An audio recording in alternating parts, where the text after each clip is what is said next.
Buenas noches a todas las personas que se están sumando a este cuarto y último webinar que estamos organizando desde Reacción y que enfoca el monitoreo de los recursos de emergencia COVID-19 de nuestro país. Mi nombre es David Rivero García, soy director ejecutivo de Reacción. Reacción es una organización de Ciudad del Este, es una organización anticorrupción sin fines de lucro que trabaja en la promoción de transparencia y buena gobernanza con un énfasis en la participación ciudadana y con un énfasis aún más profundo en el área del sector educativo. Nosotros en este trabajo de promover transparencia hemos, gracias al apoyo de la organización de la ONG IDEA, cuyos representantes hoy nos acompañan en el abogado Ezequiel Santagada, su director ejecutivo, y el abogado Federico Legal, para exponer este tema que es de tanta relevancia y que ha capturado también por un tiempo y quizás no el tiempo suficiente, que es la importancia de las declaraciones juradas para evitar que haya enriquecimiento ilícito y que los recursos de nuestro pueblo sean mal utilizados. Quisiera poner en contexto el trabajo que vamos a hacer hoy. La estructura que vamos a tener fundamentalmente va a ser la siguiente. Vamos a tener presentaciones de hasta 30 minutos de nuestros dos disertantes. A eso le va a seguir una sección de preguntas y respuestas de 30 minutos. Entonces, a todas las personas que están viendo esta transmisión, y a las personas que van a estar participando dentro de Zoom y a través de Facebook Live, por favor hagan sus comentarios, hagan sus preguntas, nosotros vamos a ir anotando esas y luego vamos a hacerlas a los disertantes. El otro punto muy importante que quiero aclarar es que, como dije al inicio, este taller es el cuarto dentro de una serie de talleres y quisiera hacer un breve repaso de cuáles fueron esos talleres.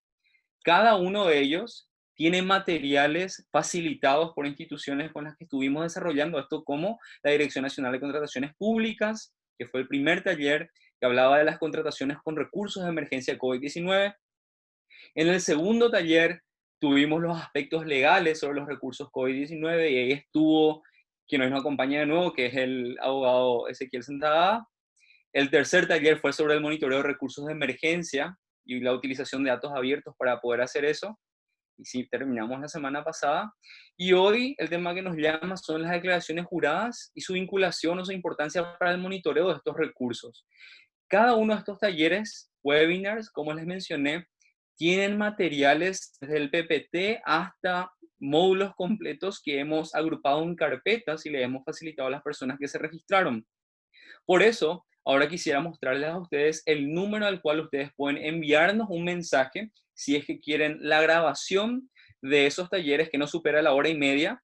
En realidad, la mayoría es de solo una hora de presentación. Y luego, además de eso, las presentaciones que estamos utilizando. Entonces, en el número que están viendo ahí, pueden escribirnos un mensaje, solicitarnos los materiales y nosotros les respondemos con todo lo que hemos desarrollado en este tiempo y con los materiales que nuestros expertos y expertas nos han facilitado. El tema de las declaraciones juradas es un tema que empezó por lo menos a tener el alcance y la atención mediática que escuchábamos ya varios meses atrás. Empezó a fines de marzo, cuando desde IDEA, desde la organización que hoy nos acompaña, se dio énfasis a la situación que emergía también por la legislación, entonces lo que es hoy la ley de emergencia sanitaria, y por la preocupación clara en un país como el nuestro, que está plagado de corrupción, de que cuando tenemos muchos recursos que debemos ejecutar de forma rápida o expedita, el riesgo de que se robe o se malverse o se utilice para enriquecimiento propio y no para el beneficio común es bastante alto. Y esa preocupación ya motivó a que organizaciones como IDEA, luego nosotros como aliados también de IDEA y otras organizaciones y grupos ciudadanos empiecen a presionar por la publicación de las declaraciones juradas de funcionarios ligados a las compras de esta ley de emergencia, pero que también había un trasfondo histórico que era una lucha ya larga de esto, y vamos a escuchar dentro de poco no solo las bases conceptuales y las nociones básicas que deberíamos tener para comprender con detalle esta situación y su importancia, pero también los casos específicos con ejemplos muy prácticos que sucedieron semanas o meses atrás, de cómo la publicación de las declaraciones juradas ha sentado lo que Se llamaba apropiadamente la segunda primavera de transparencia en nuestro país. Acá hay una infografía que habíamos nosotros publicado ya varios meses atrás, que en retrospectiva parece bastante exagerada en términos de esperanza, porque lastimosamente desde entonces no solo se enriquecieron personas de forma corrupta, sino la atención de nuestra ciudadanía también estuvo limitada y los casos expuestos siguen en su mayoría impunes. Por eso quisiera adelantarte ahora a la presentación de nuestro primer disertante mientras vemos otras capturas de lo que fue la noticia. Acá hay una foto del abogado Santagada también, que estuvo liderando este proceso. Ellos dos fueron protagonistas, literalmente defendiendo y llevando estos casos que llegaron a buen puerto, hasta que finalmente el presidente Mario Abdo Benítez, en su momento, por sinceramente presión ciudadana y organizada de la sociedad civil, llegó a esta decisión de que sí, no puede ir en contra de la transparencia cuando hay tanta gente y tantas organizaciones que están coordinando estratégicamente la presión y que de hecho así logran que se pueda llegar a buen puerto. Entonces ahora me gustaría presentarle al abogado Federico Legal. Él es abogado recibido en la Universidad Nacional de Asunción, tiene praxis profesional en el derecho de acceso a la información pública. Actualmente es abogado del Instituto de Derecho y Economía Ambiental, IDEA, y gerente de proyectos. Él es ex becario de la Relatoría Especial para la Libertad de Expresión de la Comisión Interamericana de Derechos Humanos de la OEA y es un aliado y una amistad clave de nuestra organización de reacción. Es un honor presentarles y les dejo ahora con él para que haga su exposición. Gracias por estar con nosotros, abogado.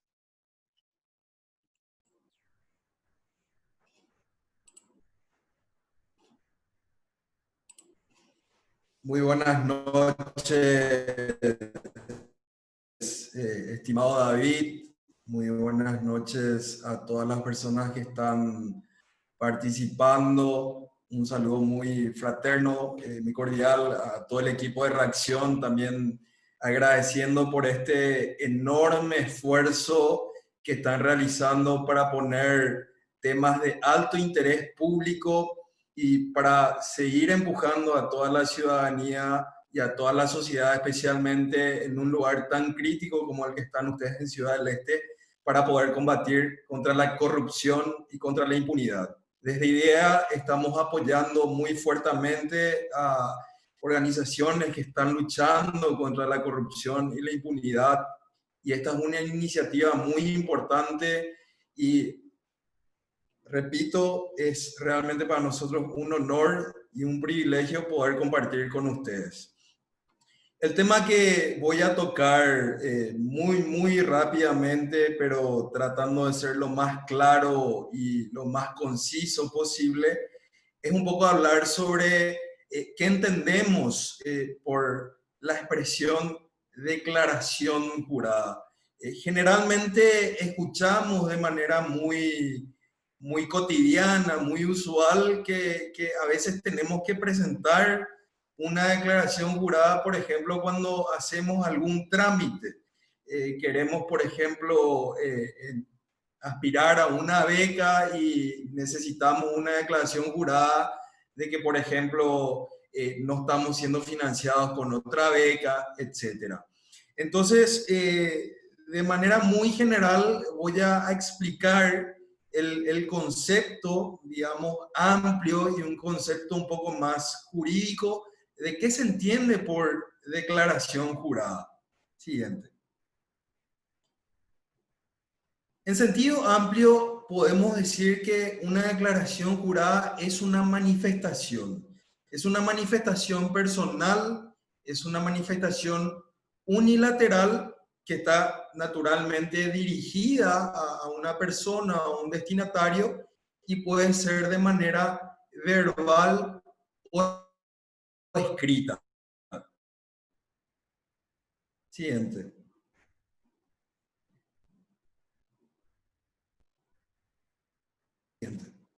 Cuando hablamos de declaración jurada ya en un sentido un poco más jurídico, es decir, cuál es connotación jurídica o legal del significado de esta expresión, tenemos que una manifestación personal puede ser verbal o puede ser escrita donde se asegura la veracidad de lo declarado bajo juramento, pero con la particularidad de que este juramento se realiza ante autoridades administrativas o judiciales. Esta es una definición que la tomo del novedoso diccionario panhispánico de español jurídico, que realmente tiene conceptos muy interesantes que también les invito a todos los abogados y a personas que están realizando investigaciones jurídicas a revisar este material muy importante. Siguiente. ¿Cuál es el efecto jurídico o cuál sería la consecuencia legal de presentar o de realizar una declaración jurada? Cuando nosotros presentamos una declaración jurada, más adelante vamos a ver cuáles son los tipos de declaraciones juradas que nosotros podemos realizar o presentar. Cuando presentamos la generamos, estamos creando un estado de presunción. ¿Qué significa esto? Que lo que estamos manifestando se va a presumir siempre que la ley le dé o le otorgue esta presunción, que lo que manifestamos es verdadero, hasta que se demuestre lo contrario. Siguiente. ¿Cuándo hay obligación legal de realizar o de presentar una declaración jurada? Naturalmente, la declaración jurada en el mundo jurídico, en el mundo del derecho, es un acto jurídico, que en algunas situaciones la misma ley nos va a indicar cuándo tenemos que presentar esta declaración jurada, qué tipo de declaración jurada tenemos que presentar y en qué tiempo. Pero generalmente, de hecho que es una condición, yo diría, sine qua non, que una declaración jurada solamente se presenta en los casos donde la ley de manera expresa indique que esa deba ser una obligación. Siguiente. Entonces así vemos distintos tipos o tipologías de declaraciones juradas, que bueno, yo hice una clasificación propia. Esta clasificación puede no ser exhaustiva, es meramente orientativa, pero yo identifiqué los siguientes tipos de declaraciones juradas en sentido, digamos, amplio y jurídico. Primero tenemos las declaraciones juradas voluntarias, es decir, cuando una persona por voluntad propia manifiesta una determinada situación bajo la modalidad de una declaración jurada. Por ejemplo, cuando estamos manifestando voluntades personales o deseos personales o, digamos, situaciones de hecho que conocemos. Luego tenemos las declaraciones juradas de tipo administrativas, que generalmente se requieren, como expliqué anteriormente, cuando necesitamos hacer, por ejemplo, o aplicar a una beca, nos solicitan una declaración jurada que puede ser, por ejemplo, de insolvencia, o una declaración jurada de que no estamos siendo beneficiados con otros fondos, o, por ejemplo, cuando queremos retirar aportes que hemos hecho en relación de dependencia con el Estado, tenemos que presentar una declaración jurada de que no estamos aportando a otras cajas de jubilación, etc. Luego tenemos las declaraciones juradas que son testificales, que generalmente se dan en distintos tipos de juicios, donde, por ejemplo, existe un deber de declarar y de testificar con la verdad. Entonces, generalmente se presenta una declaración jurada en el marco de un juicio. También tenemos las declaraciones juradas impositivas. Todas las personas que pagan renta o pagan IVA tienen que presentar mensualmente o anualmente, etcétera, declaraciones juradas por obligaciones tributarias que nacen de la ley. Y luego tenemos las declaraciones juradas de bienes y rentas, que es, digamos, un poco el centro de de esta conversación, de esta charla. Y también tenemos la declaración jurada de conflictos de intereses. Lo que quiero decir muy rápidamente es que la declaración jurada de bienes, rentas, de bienes, activos y rentas, es una declaración jurada que nace por un imperio y una obligación constitucional. Es decir, la misma Constitución establece en su artículo 104 la obligación que tiene todo funcionario o persona que trabaje bajo dependencia del Estado a presentar una declaración jurada donde tiene que manifestar sus ingresos, sus activos y sus pasivos, y también la misma Constitución impone el plazo dentro del cual se tiene que presentar, que es 15 días al asumir el cargo público y 15 días luego, o dentro del periodo de 15 días de dejar o cesar del cargo público. Finalmente, la declaración jurada de conflicto de intereses, que también vamos a estar mencionando un poco más en detalle, es realmente una herramienta novedosa en el marco normativo paraguayo, en el ordenamiento jurídico paraguayo. No significa que la declaración jurada de intereses sea algo nuevo en Paraguay, sino que recién, digamos, en este año, bajo el contexto de la ley de emergencia, se ha reglamentado para que los funcionarios que administren los fondos de emergencia deban presentar declaración jurada de conflicto de intereses, que más adelante vamos a explicar un poco qué significa. Siguiente.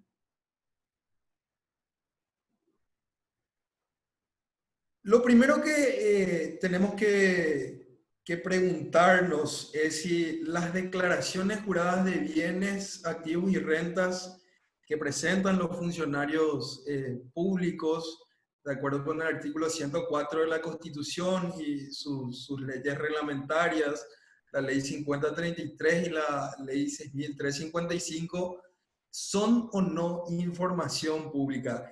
Y este es un tema, digamos, esencial, porque va a ser el eje un poco de todas estas batallas jurídicas que también vamos a ir mencionando un poco más adelante, que también el doctor Santagá se va a explayar un poco más, pero un poco acá la noción o lo que tenemos que tener en cuenta es la interpretación de acuerdo con la ley 5282, que es la ley de acceso a la información pública, y el artículo 28 de la Constitución del Paraguay, que establece el derecho a informarse, si la declaración jurada de los funcionarios se entienden como información pública. Y lo primero que quiero decir, y sin ahondar mucho en detalle, porque esto también es un tema que me gustaría que Ezequiel también lo explique de una manera más precisa.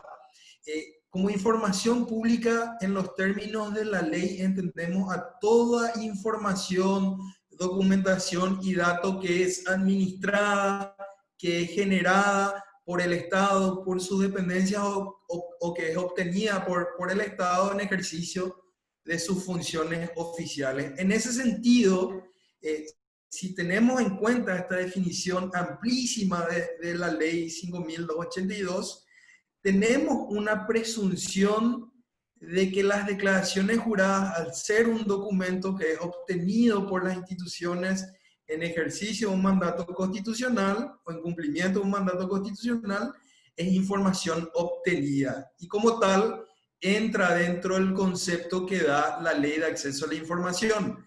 Ahora, ¿qué sucede? La misma ley de acceso a la información exceptúa como información pública aquella información que es declarada de carácter reservada, secreta, confidencial o como información pública reservada. Entonces, un poco estas batallas judiciales que hemos tenido a lo largo de los años, especialmente en el contexto de la ley de emergencia, se han centrado en interpretar y cómo se interpreta la noción o la expresión de información pública y los datos o, digamos, este acto jurídico que se llama presentación de declaraciones juradas y qué datos de las declaraciones juradas son efectivamente públicas. Por eso lo hablamos un poco más adelante. Siguiente, por favor. ¿Cuáles son las declaraciones juradas que actualmente están disponibles, teniendo en cuenta este contexto anterior donde se ha debatido en cada caso judicial y más adelante Ezequiel va a explicar el caso que se resolvió en la Corte Suprema de Justicia. Básicamente las declaraciones juradas que están disponibles son aquellas declaraciones juradas de bienes, activos y rentas de, digamos, de un grupo de funcionarios que ha ocupado cargos desde el año 1997 hasta el año 2018, o creo que era 1998 hasta el año 2017, a raíz de una sentencia judicial de la Corte Suprema de Justicia. También tenemos otro caso donde se ha litigado contra la Contraloría General de la República, donde se han hecho públicas las declaraciones juradas de bienes de personas que están a cargo de la administración de los fondos de emergencia.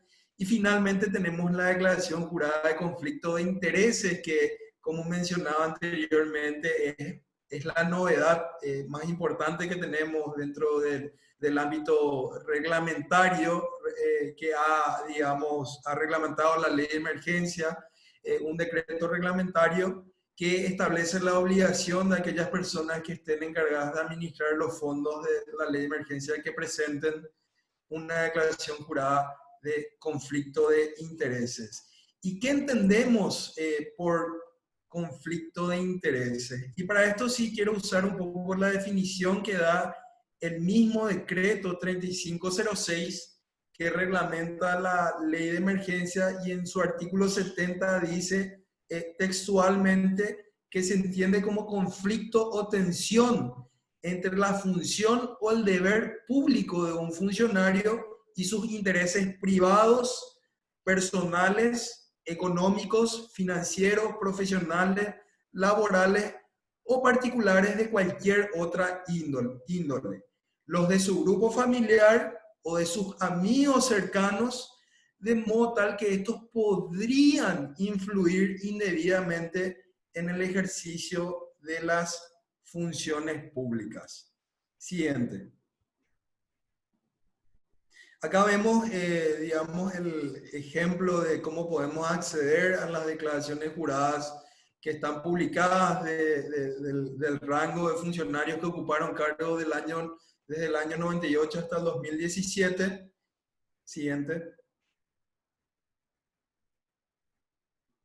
Acá tenemos el caso de la declaración jurada de intereses publicada en este caso en la Secretaría Nacional Anticorrupción, que dicho sea de paso es la entidad o es la dependencia legal del Estado que tiene la facultad de supervisar el cumplimiento de este mandato reglamentario que reglamenta la ley de emergencia y que obliga a los administradores y operadores de gastos de la ley de emergencia a publicar sus declaraciones juradas. En este caso vemos las declaraciones juradas de intereses de, por ejemplo, el ministro René Fernández y otros altos funcionarios. Siguiente.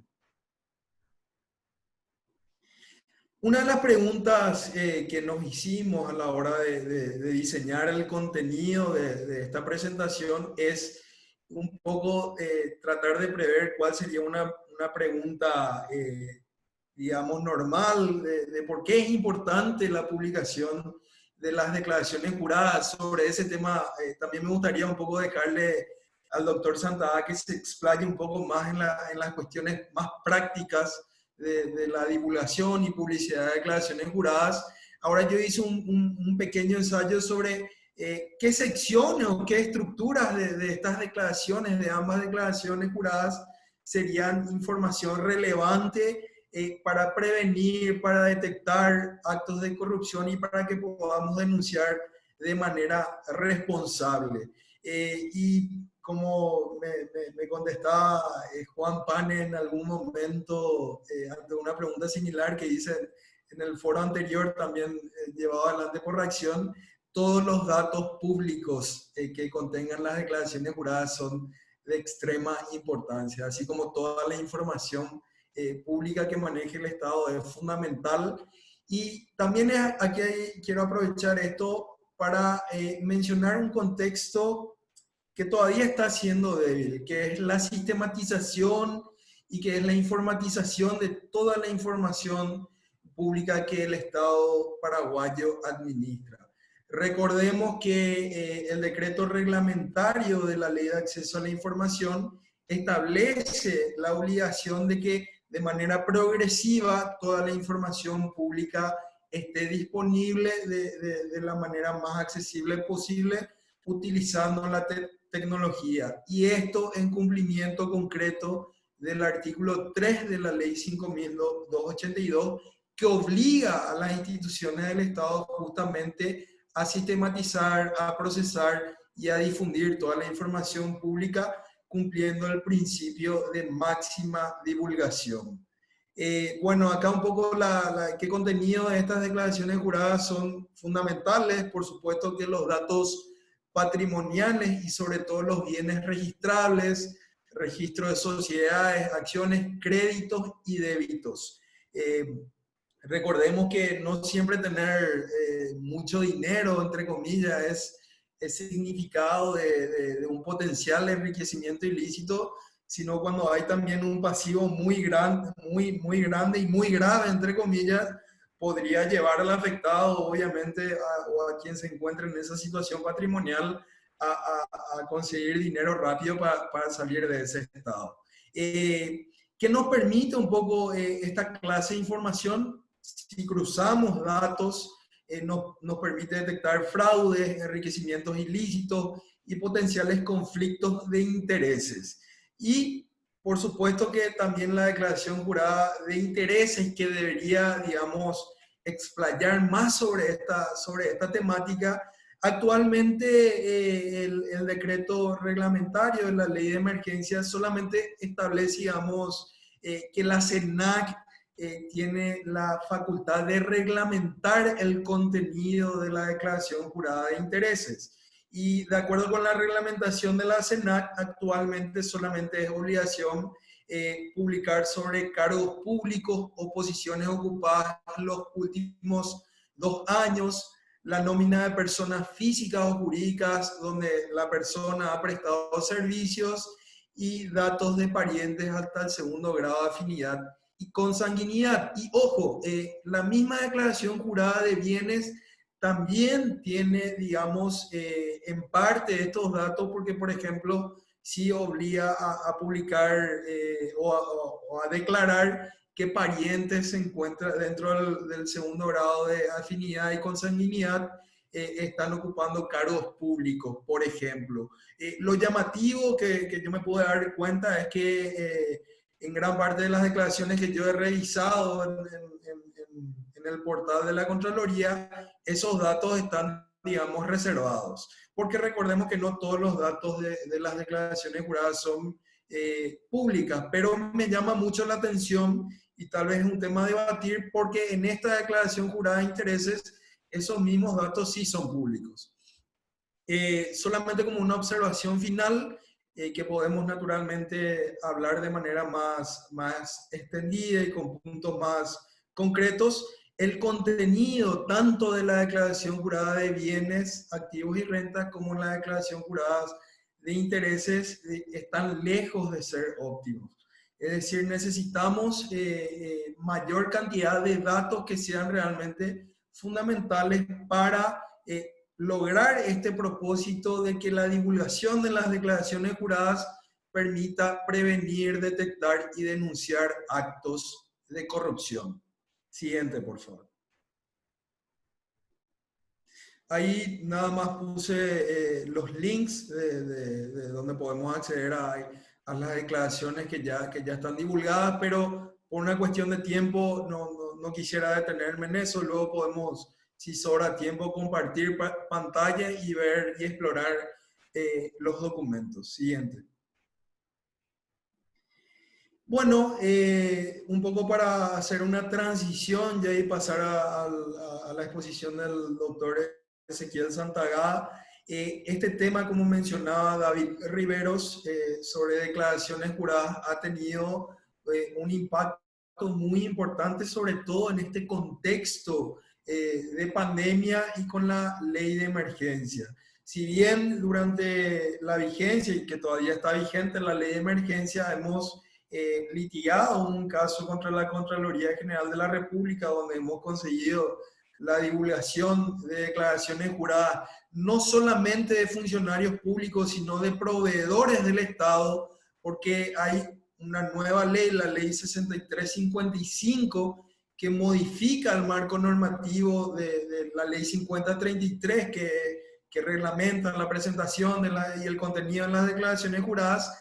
También le incluye como sujetos obligados a las proveedoras o contratistas del Estado. Entonces, ellas también actualmente tienen una obligación legal de presentar declaraciones juradas, y bueno, muchas de ellas han presentado acciones de inconstitucionalidad y han, digamos, obtenido medidas cautelares para suspender la vigencia de esa ley. Dicho esto, quisiera pasar al siguiente expositor para que pueda seguir mencionándonos un poco sobre la relevancia y la practicidad que tienen las declaraciones juradas, sobre todo en este marco de emergencia que estamos viviendo. Muchísimas gracias, David, y a todo el equipo. A vos, abogado, muchísimas gracias. Ahí tenemos ya un resumen, como bien explicaba el abogado, muy simple, muy puntual, pero que da luz, de cierta forma, a todas las cosas principales que un ciudadano o una ciudadana debe considerar o debe conocer para poder hacer uso de esto. Y vamos a pasar ahora a la parte más práctica, y como siempre, es para mí un honor introducir al abogado Ezequiel Santagada. Él es director ejecutivo del Instituto de Derecho y Economía Ambiental, IDEA, desde 2011. Es abogado litigante, tanto en Argentina como en Paraguay. Se especializa en Derecho Ambiental y Acceso a la Información Pública. Es profesor de la Universidad Católica Nuestra Señora de la Asunción.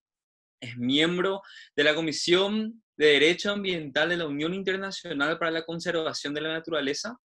Desde 2005 trabajó en proyectos de ley sobre acceso a la información pública. De hecho, es uno de los padres de la ley de acceso a la información pública, lo que llevó finalmente a su promulgación. Y recientemente representó al periodista Juan Carlos Lescano en el caso en el cual la Corte Suprema de Justicia determinó como públicas las declaraciones juradas de las autoridades de los últimos 20 años. No sé qué más decir aparte de eso. Así como con el abogado legal, siempre es un gusto. Es un amigo de nuestra organización y un aliado en sociedad civil que hace ratísimo viene luchando por la información pública, por la transparencia, por combatir la impunidad. Abogado Santagada, todo tuya la presentación. Muchas gracias, David, por la presentación. Muy buenas noches a todos. Bueno, vamos a ir directamente a lo práctico. Creo que había alguna slide de apoyo, ¿no, David? No sé si lo estoy viendo. Bien, perfecto.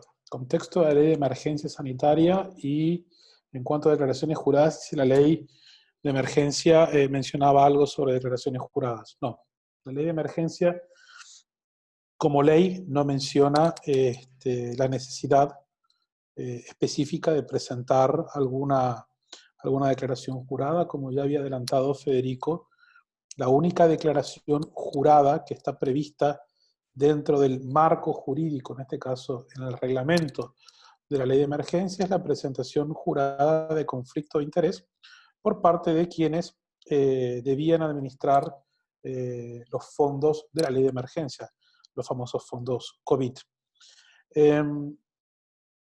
Esto se llevó a la práctica, se presentaron y se publicaron las declaraciones de conflicto de interés, pero lastimosamente veo que no ha sido demasiado utilizado. O sea, sabemos que tal vez los dos mayores negociados conocidos, los casos de Eurotech e Imedic, tuvieron que mover toda la estructura administrativa de la Dirección de Administración y Finanzas y algunas otras del Ministerio de Salud Pública y Bienestar Social.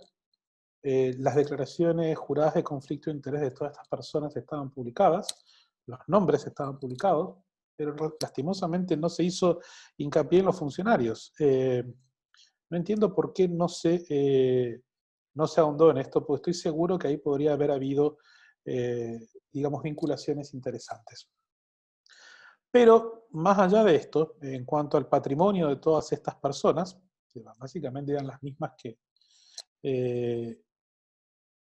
sobre las cuales David y María Esther Roa pidieron que se hagan públicas sus declaraciones juradas de bienes y rentas, activos y pasivos, en tanto administradores de fondos COVID. Esto se hizo a través de una acción judicial, se invocó la ley 6355, que es la que modificó el régimen de declaraciones juradas, que es la ley que quería modificar el Congreso para ponerle un cerrojo más a la publicidad de las declaraciones juradas, que es la ley que en parte encierra, trata de ocultar, pero no lo logra efectivamente, a la publicidad de las declaraciones juradas exigiendo una orden judicial. En este caso, se argumentó que era importante conocer el patrimonio, no tanto por lo que tuvieran ahora, sino para poder comparar lo que tienen ahora con lo que eventualmente pueden llegar a tener dentro de 2 o 3 años, luego de haber administrado fondos COVID. Por lo general, digamos, los hechos de corrupción no tienen, ¿cómo decirlo?, consecuencias patrimoniales inmediatas en el corrupto. ¿Por qué? Una cuestión obvia, nadie va a estar diciendo cobré una coima, o voy a comprar una casa, me voy de vacaciones y voy a empezar a tirar manteca al techo. Por lo general se tiene un poco de pudor y se disimula el origen de este dinero. Obviamente estamos hablando de un acto ilícito. Y por lo general, y sobre todo los corruptos un poco más sofisticados, tienen formas de disimular esto, por ejemplo, mediante, digamos, el alquiler de propiedades, mediante la constitución de fideicomisos en el exterior, mediante la emisión ficticia de deuda que luego es pagada. Hay una serie de formas en las cuales se puede llegar a disimular esto. Por eso es que era importante exigir que las declaraciones juradas de bienes y rentas, donde estaba el patrimonio de estos administradores de fondos COVID, se hiciera pública. Insisto, esto no va a servir tanto ahora, va a servir sobre todo dentro de un par de años, o en los próximos meses, cuando empecemos si se investiga bien, se empiecen a detectar eventuales crecimientos patrimoniales no justificados. Insisto, todos los administradores de fondos COVID deberían estar hoy bajo la lupa. Yo creo que ahí hay digamos, es casi como salir a pescar casos de corrupción de una manera concentrada. ¿Por qué? Bueno, ya lo vimos. Estamos sin mayores insumos médicos en este momento gracias a la ineficiencia de la corrupción de nuestros administradores de la cosa pública. Se nos está muriendo gente, tenemos subejecutado el presupuesto y lo que se ejecutó gran parte se fue en corrupción. O sea, en ningún momento quisieron, digamos, cuidar nuestra salud. En todo momento estos 1.600 millones de dólares o 2.000 millones de dólares estuvieron pensados básicamente para manotearlos, para enriquecerse ilícitamente. Por eso es que era tan importante dejar la señal de que, bueno, señores, lo que ustedes tienen declarado hoy va a servir como línea de base para poder, digamos, evaluar su patrimonio dentro de un tiempo.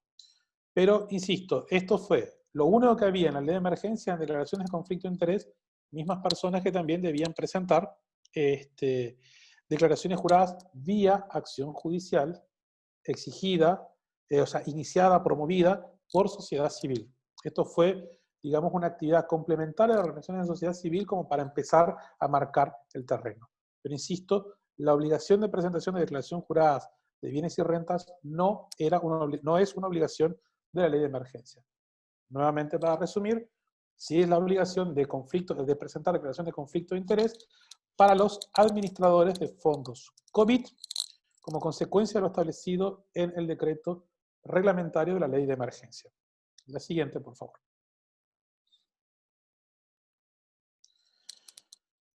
Todo esto, digamos, por casualidad, sí, en realidad a veces fue por casualidad. La pandemia coincidió con el momento en que la Corte Suprema debía dictar sentencia en el caso Juanqui Lescano, contra Contraloría General de la República. Voy a resumir muy rápidamente los hechos de este caso. Este caso en realidad ya viene desde el año 2018, no estaba directamente relacionado con la pandemia, con los fondos COVID. No nos imaginábamos en ese entonces que podíamos estar viviendo lo que estamos viviendo en este momento. Pero ¿cuál era la lógica de esta solicitud? Bueno, bastante sencillo. Nosotros entendimos cuando elaboramos el proyecto de ley, o sea, en realidad el proyecto de ley de acceso a la información dentro de las obligaciones de transparencia activa, se había listado que debían publicarse las declaraciones juradas de bienes y rentas. Esto en el proyecto de ley. Obviamente luego del trámite legislativo esto no quedó, pero no hicimos mayor lío por este tema, porque considerábamos que, a pesar de eso, la publicidad de las declaraciones juradas estaba amparada en la propia definición de información pública contenida en la Ley de Acceso a la Información. Esto es, no iba a ser una obligación publicar proactivamente, pero cualquiera podría solicitar esta información vía Ley de Acceso a la Información. Y así es como se elaboró una teoría jurídica, se hizo jugar a la Ley de Acceso a la Información de manera armónica y conjunta con la Ley de Declaraciones Juradas, y básicamente lo que se sostuvo es que la Ley 5033 de Declaraciones Juradas, luego modificada por la 6355, en el aspecto de la orden judicial, lo que establecía era la forma en que las autoridades públicas en el marco de investigaciones sobre presunta corrupción, o en el marco de comisiones especiales, podían acceder a toda la información que constaba en las declaraciones juradas. Ahora bien, la Ley 5033 es previa a la Ley 5282. Pero no establecía esta ley, porque en ese momento no está reglamentado el procedimiento de acceso a la información, qué ocurría con la parte de la información de las declaraciones juradas que no era necesaria, digamos, o directamente necesaria para investigar un hecho de corrupción. O inclusive acceder a información de carácter sensible. O sea, en las declaraciones juradas hay información de carácter sensible. Por ejemplo, nombre de hijos menores de edad, números de cuentas bancarias, domicilio particular, teléfonos particulares. Claramente esta información no puede ser divulgada alegremente porque está protegida por otras leyes que establecen su debido secreto. Ahora bien, toda la otra información que sí puede ser interesante para hacer monitoreo del patrimonio de los administradores de la cosa pública no está alcanzada por ninguna causal de secreto. Es por eso que, en principio, debería ser información pública por el principio de divisibilidad, como ya había mencionado Federico. Y así fuimos a la justicia, básicamente con este argumento. Lo estoy simplificando demasiado, pero es a los efectos prácticos. O sea, se requiere orden judicial cuando se quiere acceder a toda la declaración jurada, completita, con todos los datos que inclusive están reservados. Ese es el procedimiento de la Ley 5033. Si sacamos los datos reservados, cualquiera puede solicitar esa declaración jurada mediante el procedimiento de la Ley de Acceso a la Información Pública. Esto es lo que se llevó a la justicia y esto, en esencia, en resumidas cuentas, es lo que estableció la Corte. Se puede acceder a toda la información que consta en las declaraciones juradas, salvo la información que se encuentre como reservada en forma expresa por ley. ¿Cuál es esta información? La que dije hace un rato. Nombres de hijos menores, nombres de parientes menores de edad, domicilios particulares, teléfonos particulares, números de cuentas bancarias, esas cosas. No mucho más que eso. Toda la otra información debe ser pública y esto es lo que estableció la Corte. ¿Por qué era importante? ¿Por qué es importante la información sobre declaraciones juradas? Y acá ya vamos a empezar directamente a lo práctico. Federico ya mencionó que es una obligación constitucional. Hay dos obligaciones claves en materia constitucional. Uno, la del 104 de la Constitución, que establece que toda persona que presta un servicio público debe presentar al inicio y al terminar su función una declaración jurada de bienes y rentas, activos y pasivos, para poder comparar con cuánto entró, con cuánto salió. Y la Contraloría General de la República tiene la obligación constitucional, esto no está solo en la ley, en la Constitución, la Contraloría tiene la obligación de hacer exámenes de correspondencia entre lo que había al entrar, lo que hay al salir y lo que normalmente podría haber evolucionado de ese patrimonio según lo que se tenía y según lo que se tiene al momento de salir, en función de los ingresos y otras situaciones y de la evolución normal del patrimonio de una persona. Y que en casos de inconsistencias en esta evolución patrimonial, pues debe hacerse la denuncia pertinente. ¿Cuál es el problema con todo esto? Esta obligación constitucional está desde el 20 de junio de 1992 al año 2017, había menos de 20 exámenes de correspondencia realizados por la Contraloría General de la República. O sea, se pasaron 25 años sin cumplir con su mandato constitucional, o cumpliendo simplemente de manera liviana. Esto, por supuesto, es inaceptable. O sea, el órgano contralor es la Contraloría General de la República y no estaba haciendo control de posible corrupción pública. Entonces, lo que se pide es que se hicieran públicas estas declaraciones juradas para que la ciudadanía pudiera coadyuvar a hacer este control, este examen de correspondencia, que es, insisto, obligación primaria y constitucional de la Contraloría General de la República. Aprovechando, bueno, las distintas bases de datos que en este momento se van de a poco haciendo públicas y la tecnología existente. Es básicamente estas declaraciones juradas una materia prima que debe ser procesada y debe ser muy procesada. Hoy lo que tenemos son algunas declaraciones juradas, sobre todo las de las más altas autoridades, porque esto es lo que se había pedido, porque es para reforzar el argumento de la solicitud judicial, digamos, se hizo hincapié en quienes tienen más altas responsabilidades, no en un maestro, no en un policía, no en un militar, que también deben presentar declaraciones juradas, sino en personas que ejercen puestos de autoridad, y que tienen la capacidad de definir la suerte de nuestro patrimonio, de nuestros intereses, y de comprar con nuestro dinero, bueno, bienes para el Estado, ¿no? Tomar decisiones en nuestro nombre de manera concreta, que son los casos en los que se puede dar mayor, puede haber un mayor ámbito para la corrupción. Entonces, hoy se está publicando toda esta información, pero falta muchísimo, no se ha cumplido todavía con la orden judicial. Estamos en no más de un 20% de cumplimiento cuando queda menos de la mitad del tiempo como para poder cumplir. Yo no sé cómo va a salvar esto la Contraloría General de la República. Se están publicando en formatos PDF. El procesamiento de esta información es complicado, porque no nos permite estandarizar toda esa información. A ver, yo puedo estar en la Biblioteca de Alejandría y puedo tener absolutamente todas las obras, digamos, del conocimiento de la humanidad. Pero si yo voy a estar buscando libro por libro, papel por papel, información ahí, no me va a alcanzar la vida, no me van a alcanzar varias vidas para poder hacerlo. Por suerte hoy, con la tecnología actualmente disponible, tenemos herramientas de búsqueda que nos permiten,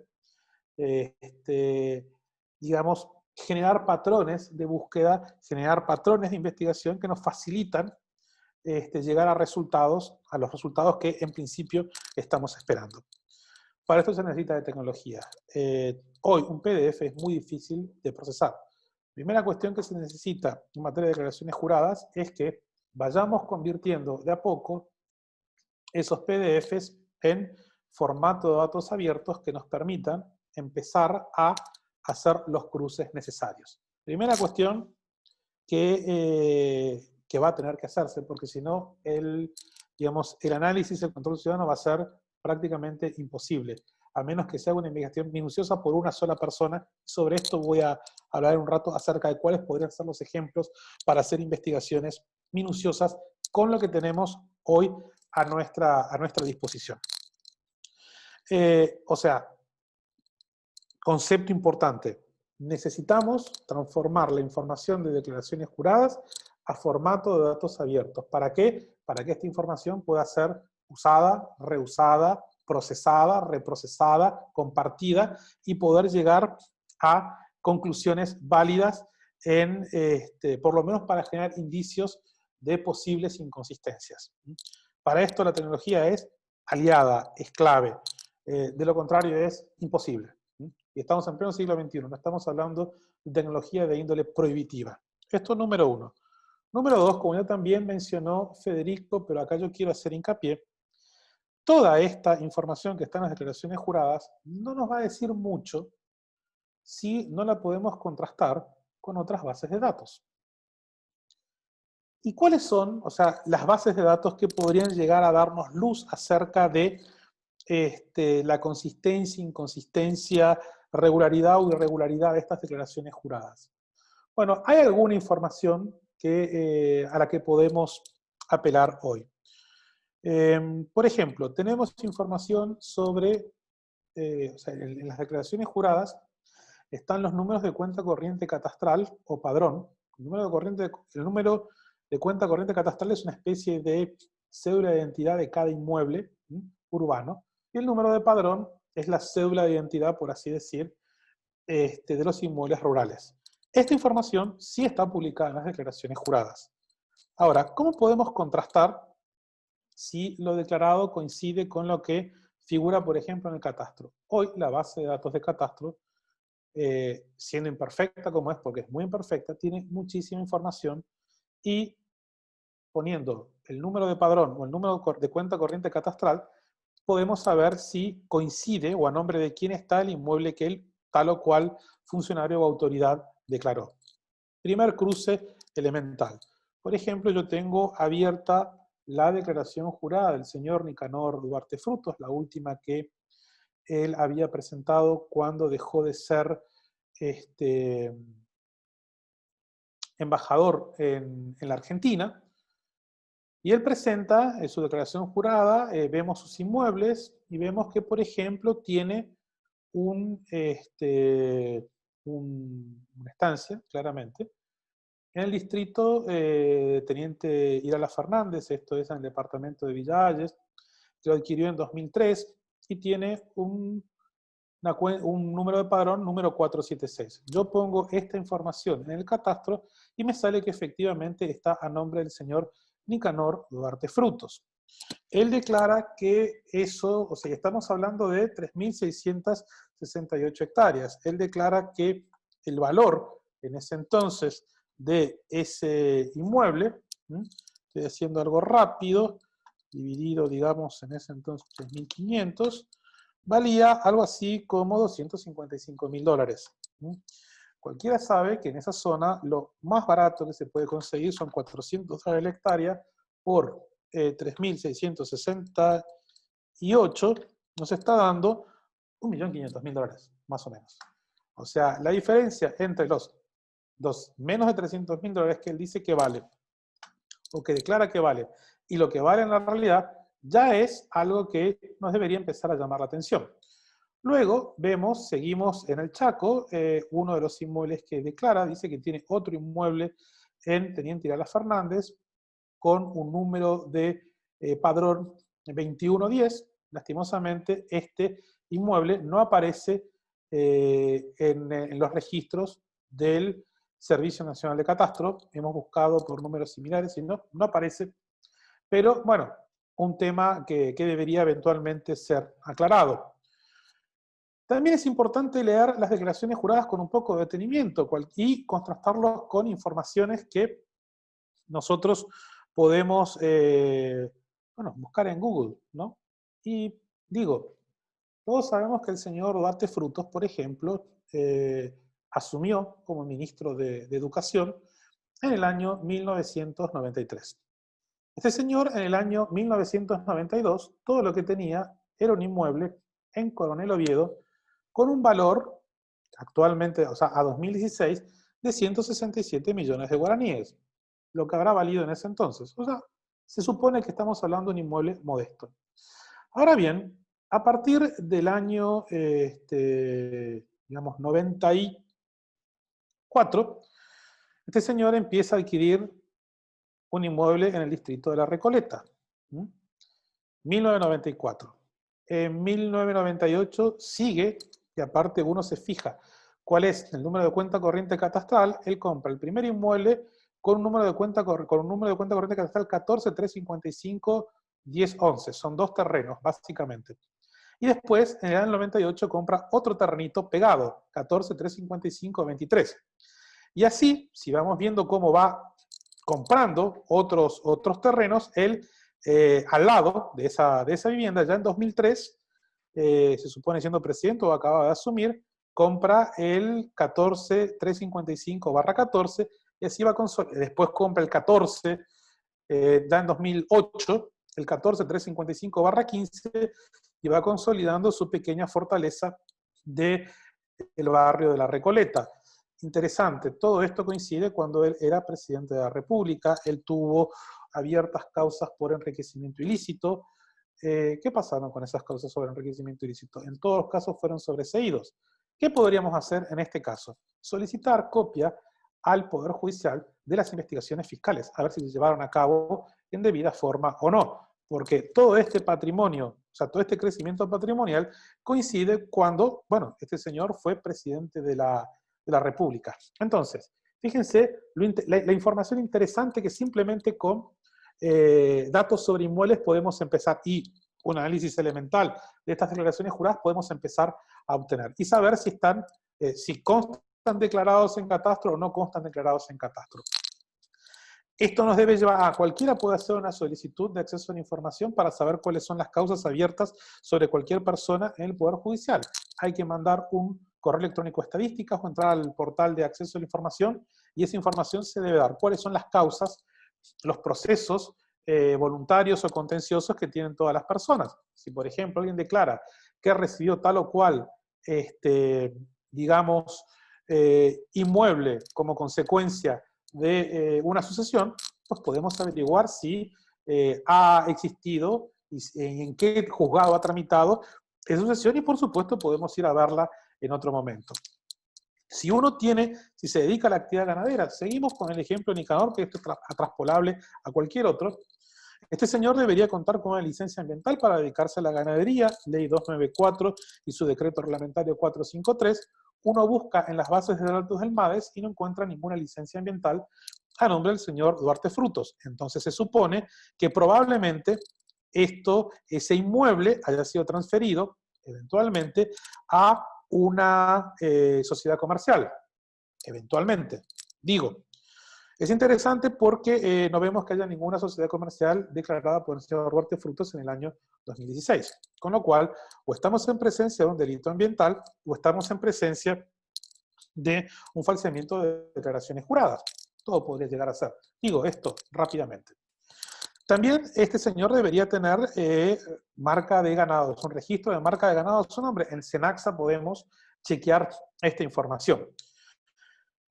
Bueno, si somos abogados o tenemos acceso a algún abogado o queremos hacer una pequeña inversión, podemos pedir informes pagos a la Dirección General de los Registros Públicos, a la Dirección General del Registro Automotor, que por 20 o 30 mil guaraníes nos proveen información información de índole patrimonial, tanto automotores como de bienes inmuebles, de básicamente cualquier persona. Yo lo he hecho, por ejemplo, con Dirección de Registro Automotor, con este señor, y no coincide su última declaración con lo que tiene ahora. Bueno, digamos, tampoco estamos hablando de autos demasiado lujosos, pero no coincide 100%. Algo que es muy interesante, pero muy interesante, acá todavía estamos peleando por información pública, pero en otros países el acceso a la información pública ya es un estándar. Y uno de esos países es Estados Unidos, y todos los registros públicos de los Estados Unidos son efectivamente públicos. Yo les invito a entrar a los registros públicos de cada uno de los distintos estados de Estados Unidos y van a ver que si ponen o sea, buscan por propietario, van a tener más de una sorpresa y van a ver que hay unos cuantos propietarios paraguayos con inmuebles en los Estados Unidos. Un destino bastante favorito para localmente siempre es la ciudad de Miami. Bueno, vayan a miamidade.gov, vayan, hagan clic en Property Search, el nombre que buscan y van a ver que les sale todos los datos sobre inmuebles de esas personas con el título de propiedad, con la evaluación fiscal, con la evaluación real y con todos los antecedentes de los inmuebles. Sería bueno empezar a buscar y que cada tanto nos tomemos un tiempito, porque seguro que va a haber alguna inconsistencia con algunas de las declaraciones juradas que están publicadas. Otro información interesante es, bueno, buscar en la página de contrataciones públicas quiénes son los apoderados, los socios, los representantes de distintos proveedores del Estado y ver si ha habido o si hay algún tipo de relación familiar entre esas autoridades y sus familiares o ellos mismos en el pasado, como para poder ir reconstruyendo, digamos, la historia de, bueno, de recepción de dinero público. Por supuesto también contrastar esto con nómina de funcionarios, donde, no sé, hermano, hermana, primo, prima, hijo, sobrino, nieto, lo que fuera, padre, puede llegar a estar también usufructuando un cargo público, y eso lo cual nos serviría, nos sirve para qué? Uno, para saber cuánto gana, lo cual, digamos, es lo de menos, pero sobre todo cuándo entró y qué función realiza, para ver si hay un eventual tráfico de influencias. Todo esto que mencioné hoy, lo podemos hacer hoy con información que ya está disponible. Idealmente, debería haber muchísima más información. La información sobre los registros públicos debería ser pública y no paga. Deberíamos poder abrir el registro de beneficiarios finales. Deberíamos poder tener toda esta información en una única base de datos que nos permita hacer cruces. Tecnológicamente esto es posible. Y aseguro que si vamos liberando estas bases de datos, si vamos poniendo toda esta información en formato de datos, si vamos generando las herramientas de inteligencia artificial necesarias, vamos a poder llegar a conclusiones válidas. David mencionó, esto yo creo que lo mencioné en la última charla, pero lo quiero poner como ejemplo para que veamos que esto no es simplemente un sueño, no es simplemente una utopía. Él mencionó que IDEA se dedica al derecho ambiental. Yo me dedico al derecho ambiental, ¿cierto? En gran parte de mi actividad profesional nos dedicamos a eso. Y nos metimos a promover el derecho de acceso a la información simplemente para hacer más efectivo el derecho ambiental. Porque partimos de la base de que no hay capacidad para aplicar la ley ambiental, pero mucha de esta ley ambiental se puede aplicar con información pública. Y hemos podido probar nuestro caso años después. Habrán visto en estos últimos días que se ha logrado condenar a una empresa muy importante, de una familia muy conocida, a reforestar, o sea, a regenerar, en realidad, casi 2.000 hectáreas de bosque nativo en el Chaco paraguayo. Esto equivale a algo así como el 15% de la superficie de la ciudad de Asunción, como para que tengan, digamos, una idea de la magnitud de la deforestación llevada a cabo. ¿Cómo llegamos a lograr esto? Cruzando información pública.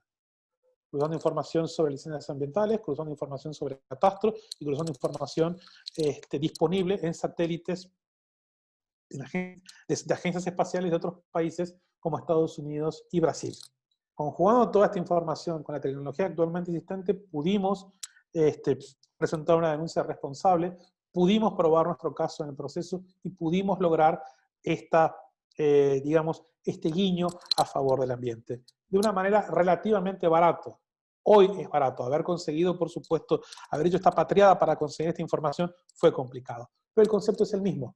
El concepto es ir liberando bases de datos, ir transformando esa información en formato de datos abiertos e ir cruzando con herramientas de inteligencia artificial toda esta información. Hoy tenemos las bases legales y tenemos la tecnología como para poder hacer eso. Y ese es el desafío que nos queda en materia de declaraciones juradas. No pretendamos y no nos decepcionemos que vamos a tener casos, o sea, que no vamos a poder ver en el cortísimo plazo casos de condenas de corrupción por inconsistencia en las declaraciones juradas. Pero si se sigue haciendo este trabajo metódico de ir liberando distintas bases de datos, de ir cruzando toda esta información, tengan por seguro que no va a pasar muchísimo tiempo, tal vez unos meses, tal vez un par de años, vamos a poder descubrir casos de corrupción a través del cruzamiento de esta información. Por eso es que esto era un prerequisito, un paso fundamental en esa lucha real contra la corrupción. Y esta es una herramienta clave para empoderar a la ciudadanía que quiere involucrarse activamente en la lucha contra la corrupción. Y esto no va a requerir, si trabajamos, digamos, estratégicamente, no va a requerir de mucho esfuerzo, va a requerir armar esas bases de datos, armar las aplicaciones y simplemente usar esa indignación ciudadana, esa curiosidad ciudadana como para empezar a detectar estos patrones de inconsistencia. Fíjense que los casos Imedic, Eurotec, el caso de las mascarillas y demás, todos salieron porque hubo gente que no es que usó inteligencia artificial, simplemente empezó a revisar en las páginas de contrataciones públicas caso por caso. Hizo un print de pantalla y lo tuiteó. Y solamente con eso ya se empezó a descubrir un montón de podredumbre. Imagínense, con toda esta información, con un trabajo metódico, con el uso adecuado de tecnología, lo que podemos llegar a lograr. Vamos a poder dominar el día de mañana a una buena cantidad de corruptos. No nos van a seguir fumando en pipa y vamos a poder cuidar nuestro dinero. De eso se trata. Por eso es que es tan importante que esta lucha no decaiga y que nos demos cuenta de la importancia que esto tiene para nuestra calidad de vida. La relación es directa. En este momento nos vamos a morir muy probablemente muchos de nosotros porque no equiparon el sistema de salud. Y no equiparon el sistema de salud por dos cosas, por corruptos y por inútiles. La inutilidad también es corrupción. No podemos tener a mediocres gestionando nuestros intereses. Pero para poder descubrirlos como mediocres, necesitamos tener herramientas de control ciudadano. Las estamos construyendo. Por eso es importante que nos involucremos en este proceso de construcción colectiva y aprovechemos la maravilla de vivir en esta época. O sea, yo creo que esta es una época fantástica. A mí me tocó nacer, nada, en, digamos, las 3/4 partes del siglo XX. O sea, la tecnología que había cuando yo nací no era muy distinta a cuando nació mi padre en la década del 30. Sí, una persona muy mayor era en ese momento. No era muy distinto. Yo usaba teléfono a disco. Hoy tenemos la capacidad de procesar innumerable cantidad de información, y esto lo vimos en el lapso de una vida. Voy a cumplir 45 años. Lo podemos seguir viendo. Lo que nos puede fascinar la vida en los próximos años con la tecnología disponible es impresionante. Y tenemos hoy la capacidad de cambiar nuestro entorno. Y lo podemos hacer con activismo, y lo podemos hacer con tecnología y con acciones estratégicas. De eso se trata. Declaraciones juradas no es todo, no es el fin en sí mismo, es simplemente un paso más, clave, importante, muy importante, pero no se agota en esto. Ahora tenemos que ir por, insisto, para resumir, tener esta información de una forma que la podemos procesar fácilmente, formato de datos abiertos, abrir mayor cantidad de bases de datos, tenerlas en formato de datos abiertos, ponerlas en un repositorio, generar herramientas de inteligencia artificial y luego empezar a hacer ese control. Estamos en el proceso. En el medio seguramente vamos a poder tener algunos ejemplos que ilustren todo el potencial que tiene esto. Pero básicamente es lo que quería transmitir en esta charla y ojalá haya sido de utilidad y hayan tenido algunos tips como para poder hacer un poquito más de control ciudadano. Gracias, abogado. Esa conclusión creo que transmite demasiado bien. La parte del privilegio es lo que quiero resaltar ahí, de hecho, porque el levantamiento pesado de lo más difícil, de que 10 años atrás no teníamos ley de acceso a la información pública, no teníamos hasta el 2015 portales de datos abiertos, no teníamos hasta hace unos cuantos meses declaraciones juradas públicas en PDF, y hoy con todo eso y con toda la tecnología que se está desarrollando, que de hecho estoy seguro que IDEA va a presentar en un par de semanas una de esas herramientas que ya utiliza varias de las funcionalidades que mencionaste, pero que esa comparación que nos debe nutrir también de paciencia. Si es que hay gente que estuvo trabajando una década para que esto esté a disposición hoy, que nosotros también tengamos la paciencia de participar, colaborar estratégicamente y monitorear utilizando esas herramientas. Y creo que es muy importante recordarle siempre a la ciudadanía eso, de que se puede ganar, que se está ganando, poner en perspectiva histórica lo que ya se consiguió y asegurarle entonces que con su participación se puede lograr mucho más. Quiero pasar a las preguntas ahora. Tenemos unas cuantas acá por Facebook y por Zoom. Tenemos la primera que se hizo. Quiero responder a través de ustedes. Déjenme abrir esto. Bueno, mira, acá ya le... Se adelantó, pero para el público. ¿Cada cuánto tiempo están obligadas a publicar sus declaraciones juradas los funcionarios públicos? No sé si es que ahí querés responder para que la gente que no está viendo el chat. Sí, digamos, lo que está establecido en la Constitución. 15 días desde la posesión, desde la entrada al cargo, y 15 días después de dejarlos. Eso es lo que establece nuestra norma. Lastimosamente, debería... Complementarlo, no. ¿Perdón? Puedo complementar luego la respuesta. Adelante.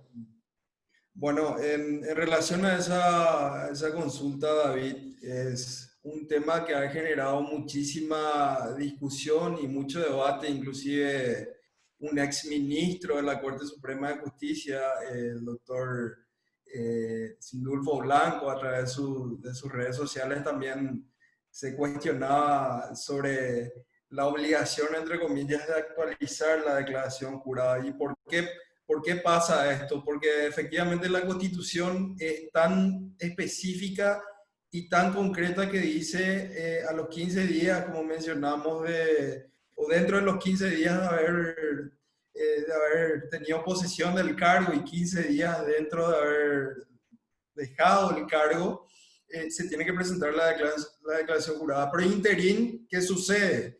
Que hay muchos funcionarios que van ascendiendo de cargo, que van, digamos, siendo reconfirmados en sus cargos, entonces surge un poco, digamos, el conflicto, entre comillas, si es que tienen que volver a presentar o no declaración jurada. Y en este sentido, cada vez que un funcionario público va ascendiendo de cargo digamos, va recibiendo digamos, una mejora en su salario, etcétera, está obligado a actualizar su declaración jurada. Esto inclusive fue objeto de una acción de inconstitucionalidad que se resolvió en el 2015.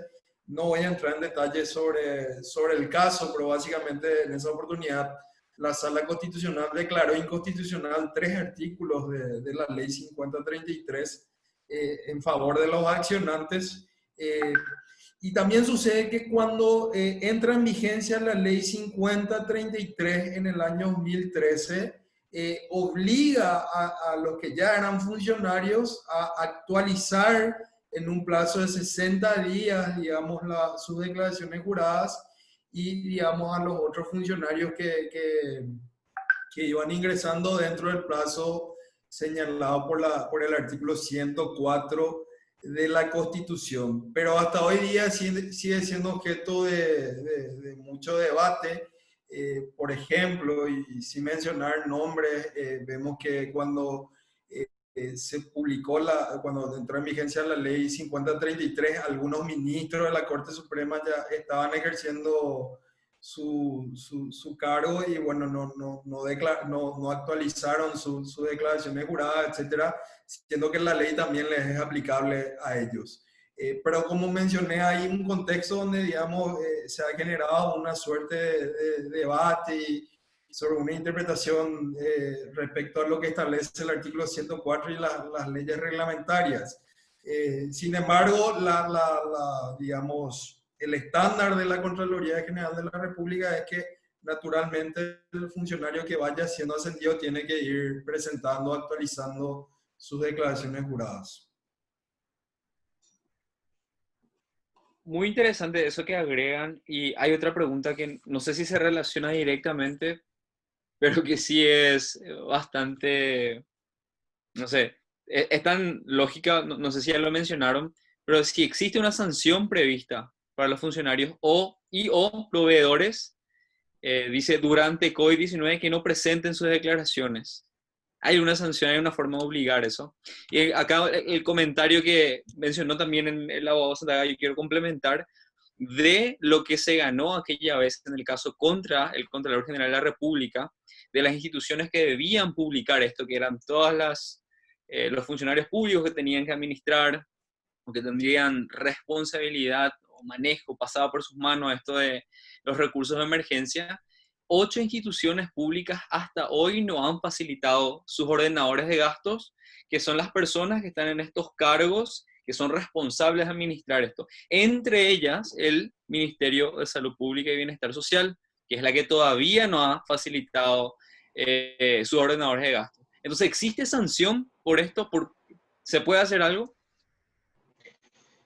Sobre el primer punto, te comento que la ley 5033 y su modificatoria 6355 efectivamente establecen tres sanciones o tres tipos de sanciones frente a, por ejemplo, la presentación tardía de las declaraciones juradas o la no presentación de las declaraciones juradas. ¿Cuáles son las sanciones que establece? Establece, por ejemplo, una multa hasta 300 jornales mínimos, establece también la inhabilitación a ocupar cargos públicos durante 10 años y también establece, obviamente, el despido o digamos, la suspensión en el cargo. Respecto a lo segundo, no sé si querés agregar, Ezequiel, la cuestión procesal del tema.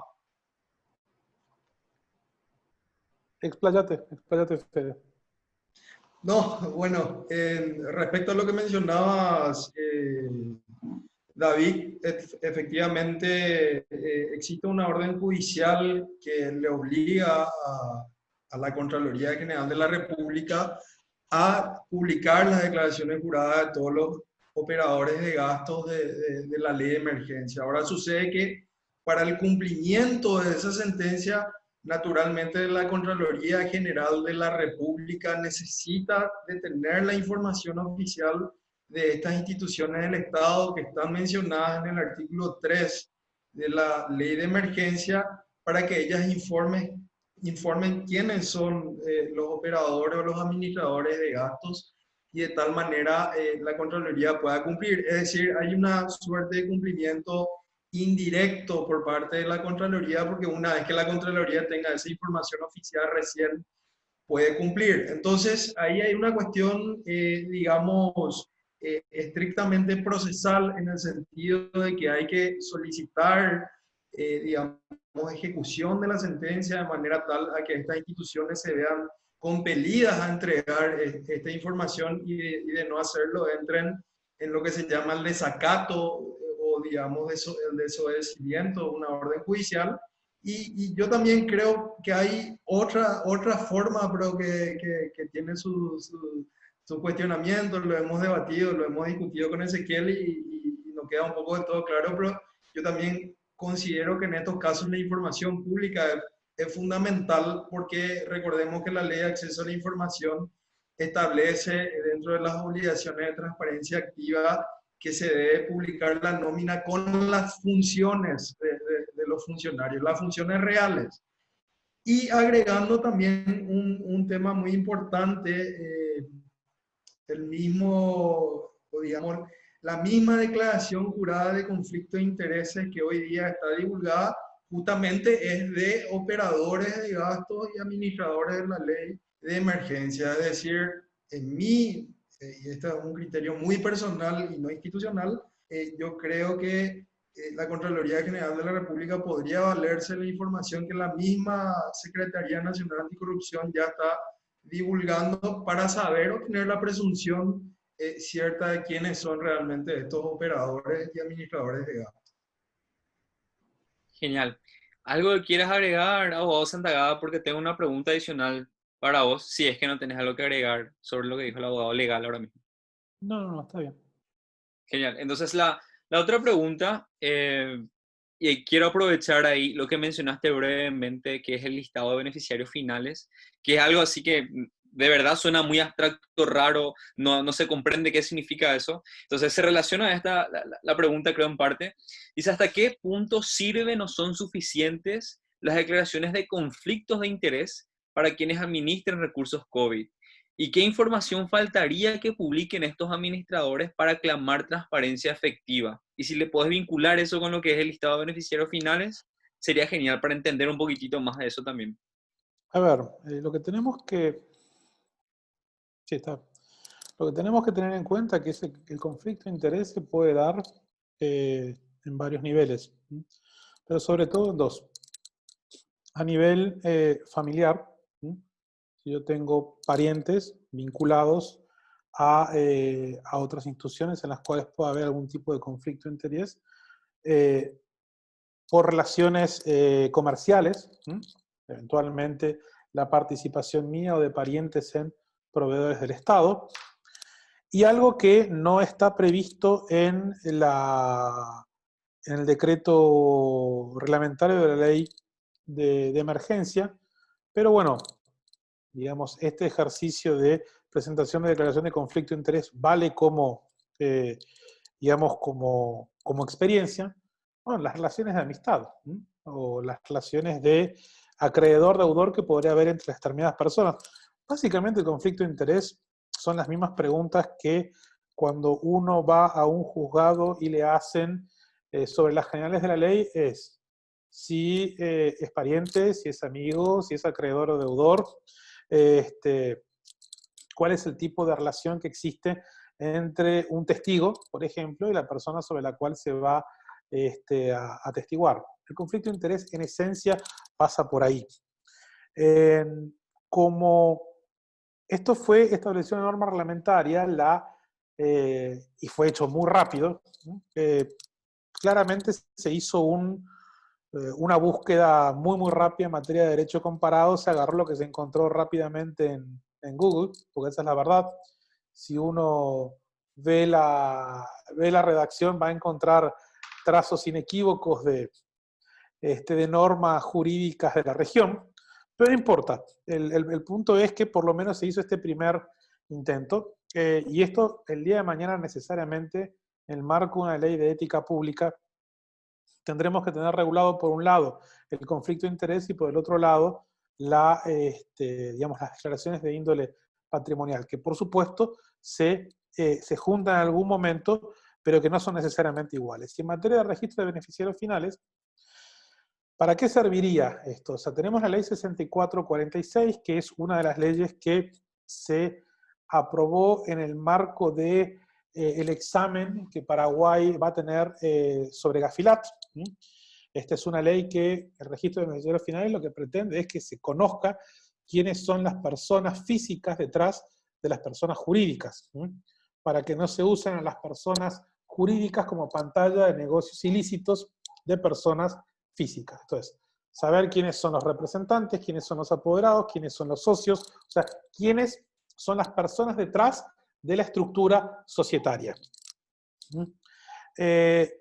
Lastimosamente, nuestra ley establece que si es público el hecho de que se haya cumplido no con la obligación de haber hecho esta declaración de beneficiarios finales, es el artículo 10, pero en el 11 no hace pública el registro de beneficiarios finales. Es solamente público en principio, o parece ser esa la redacción, para las instituciones del Estado, para que el Estado haga control, no para que nosotros hagamos ese control. Ahora bien, la propia recomendación de Gafilat, las recomendaciones 24 y 25, recomiendan que haya normas de información pública en relación a este registro de beneficiarios finales. Así que probablemente ahí se esté primero planteando una solicitud de acceso a la información bastante fuerte desde lo jurídico y eventualmente se esté accionando judicialmente para tratar de liberar este registro de beneficiarios finales. Con eso podríamos saber quiénes son las personas detrás de las sociedades y ahí tendríamos una herramienta fabulosa para poder controlar declaraciones juradas. Pues podremos saber si se ha mentido o no se ha mentido en cuanto a declarar si se es parte o no de una persona jurídica. Así que es clave, realmente esto es clave. Gracias, abogado. Tenemos una pregunta, creo que bastante breve, en términos de lo que les tomaría responder, que está ahí en el chat. Si existen antecedentes de alguna persona que no haya presentado su declaración jurada y haya sido sancionada por ello. Y creo que esa va a ser la última pregunta en honor al tiempo que tenemos. No sé si es que querés responder eso. Creo que no se sancionó a nadie, honestamente. Yo por lo menos no conozco resolución sobre sanciones. Y si se sancionó, se habrá sancionado a un pobre diablo. No creo que ningún, eh, digamos, ningún capo haya sido sancionado. Lo que yo sí puedo comentar es que actualmente la Contraloría General está llevando adelante varios sumarios por presentaciones tardías de declaraciones de jurados o por omisión de presentación de declaraciones juradas.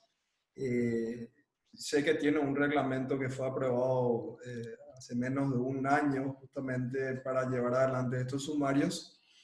Y bueno, imaginamos que dentro de poco, y así como comenzó, digamos, el contexto de análisis de las correspondencias, de las declaraciones juradas, también van a llevar adelante eh, numerosos sumarios y dentro de poco tendremos seguramente noticias de sanciones si es que efectivamente se han presentado hechos que ameriten ser sancionados.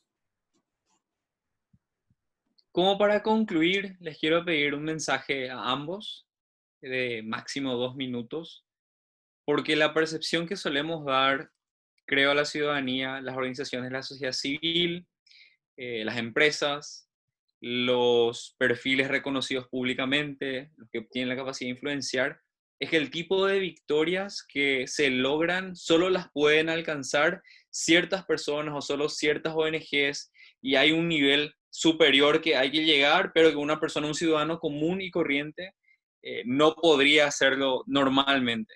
Quisiera, para enfocar de nuevo a esto, que es la ciudadanía, el poder de la participación ciudadana, utilizando la transparencia, ¿qué mensaje le dejarían a la gente que piensa así?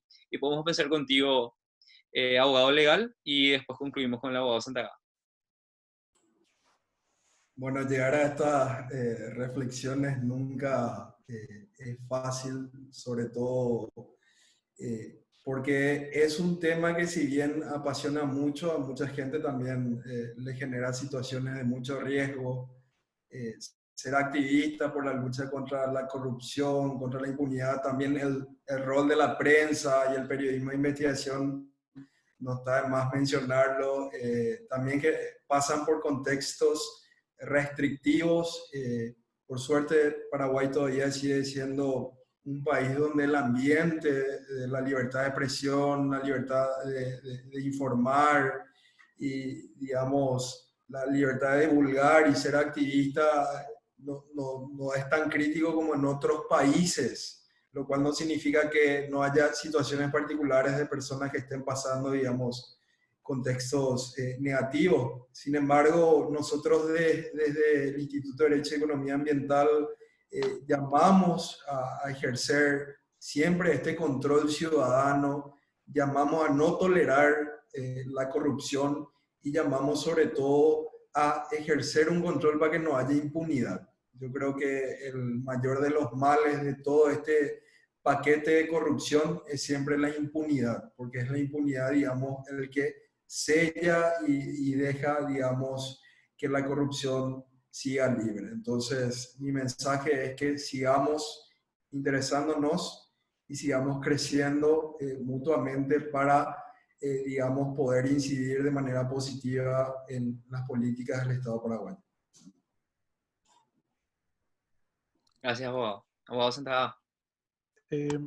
Sí, a ver, es importante tener en cuenta que las organizaciones de la sociedad civil son tan necesarias en una democracia como los partidos políticos.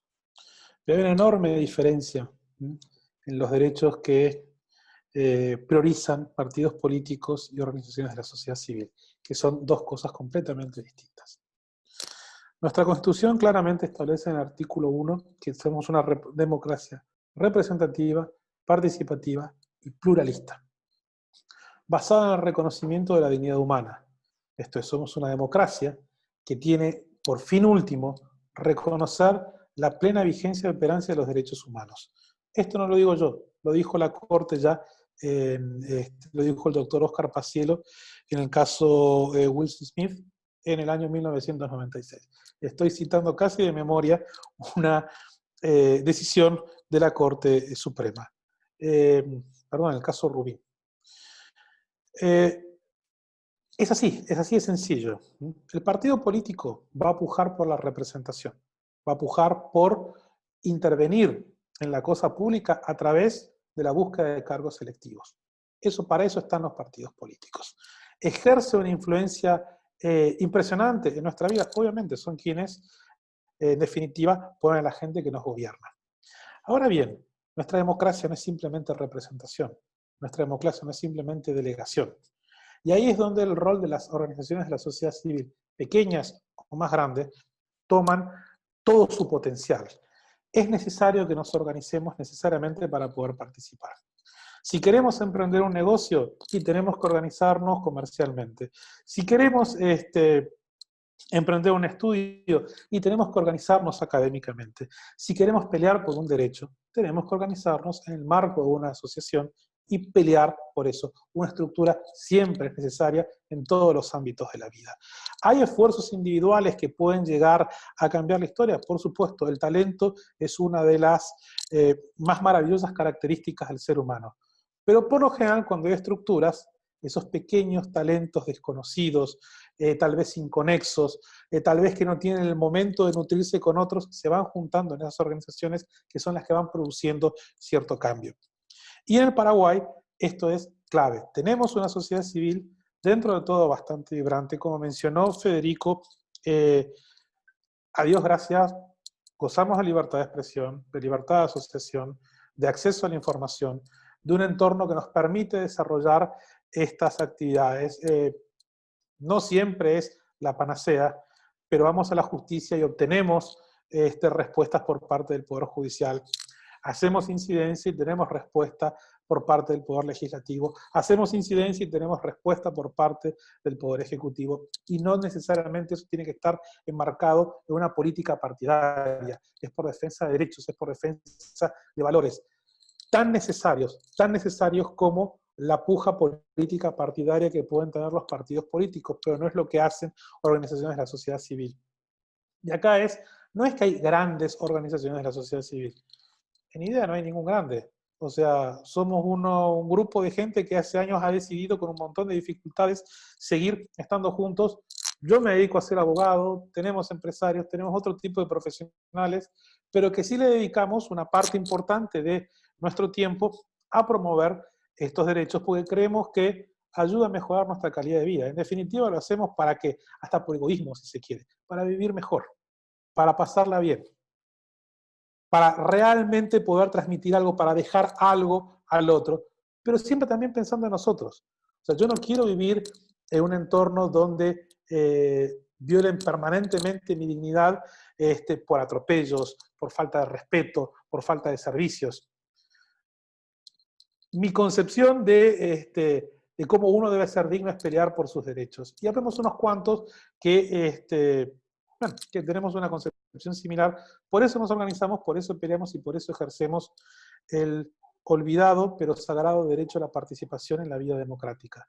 Y resalto el valor de las organizaciones de la sociedad civil que inciden, que pelean, que se diferencian claramente de los partidos políticos, porque su rol en el ejercicio de la democracia es bien distinto. No se pujan por cargos, se pujan por derechos, se puja por mejor calidad de vida. Gracias, Bob. Creo que no hay nada que agregar a una conclusión así para un taller de este contenido. El abogado legal va seguro secundar esto. Nos tiene acostumbrados o mal acostumbrados a este tipo de conclusiones él, siempre que tenemos la oportunidad de tenerle como un disertante. Les quiero agradecer muchísimo el tiempo que nos han dedicado a ambos a preparar el contenido, que también viene de muchos intercambios, por suerte, ¿verdad? Trabajando en esto de promover transparencia, de lo de la estructura, de lo que no entendemos. Nosotros en Reacción, que no somos especialistas en la parte de derecho, pero que siempre nos hemos sentido muy apoyados, muy respaldados por ustedes, y que toda la comunidad de Reacción y la comunidad que es activista por transparencia en Ciudad del Este sepa eso. Me parece muy importante ahora, hoy, a través de este webinar. De nuevo, mil gracias. Quiero ahora aprovechar este último pedacito en agradecerles a ustedes y despedirme en nombre de nuestra organización, decirle a la gente que se suscriba acá al canal para que le podamos acercar los materiales que tenemos de esta serie de 4 talleres, webinars virtuales que hemos desarrollado con apoyo de IDEA y que enfocaron el tema de transparencia en esta crisis pandémica también de corrupción que estamos viviendo en Paraguay. Es muy importante que sepan que ahora también, a sugerencia del abogado legal, nosotros estamos trabajando a futuro en editar todos estos webinars para resaltar los mensajes más importantes y momentos muy útiles para que los tengan, para que no tengan que mirar 1 hora o 1 hora y media, aunque no hay experiencia en ningún taller. Y con eso y con la última diapositiva, cerrar también esta serie de talleres recordando que Reacción está cumpliendo 10 años de trabajo este año, de promoción de transparencia, de compartir ese espíritu que mencionaba el abogado Santagada, de que somos poquitos y en nuestro caso somos jóvenes, muy jóvenes, que hace 10 años luchamos por más participación ciudadana en el Este, más transparencia y una sociedad civil local que esté fortalecida. A toda la gente que se sumó, a toda la gente que estuvo escuchando esto, ojalá esto les sirva y vamos a seguir encontrándonos. Síganle al perfil de IDEA, que siempre está publicando muchísimo contenido muy interesante, y la victoria hace poquito que lograron por este caso de miles de hectáreas que ahora van a tener que ser reforestadas, no es nada trivial, es algo que deberíamos estar celebrando a nivel nacional. Y de nuevo, gracias. Gracias, abogado legal, gracias, abogado Santagada, y hasta la próxima. Muchas gracias, David. Muchas gracias a Reacción. Muchas gracias al público. Muchas gracias. Muy buenas noches.